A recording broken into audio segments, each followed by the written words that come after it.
तफसीलात शेयर कर रहे हैं अपने नाज़रीन के साथ। इस अहम खबर से मुताल्लिक पाकिस्तान में मंकी पॉक्स का पहला केस सामने आ गया है।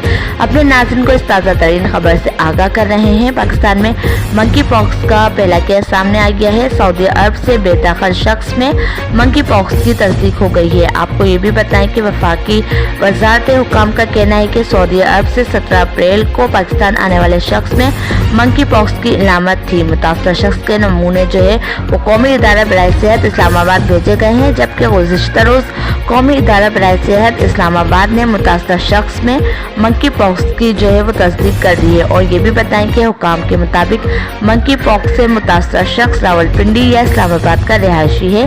मंकी पॉक्स के पहले केस के बाद पूरे मुल्क के एयरपोर्ट पर हाई अलर्ट किया गया है, जबकि बैरून मुल्क से आने वाले मुश्तबा नमूने कौमी इदारा बराए सेहत इस्लामाबाद भेजने का भी हुक्म दिया गया है। आपको ये भी बताएं कि मंकी पॉक्स दरअसल एक ऐसा वायरस है जो बुनियादी तौर पर जानवरों से इंसानों में मुंतकिल होता है।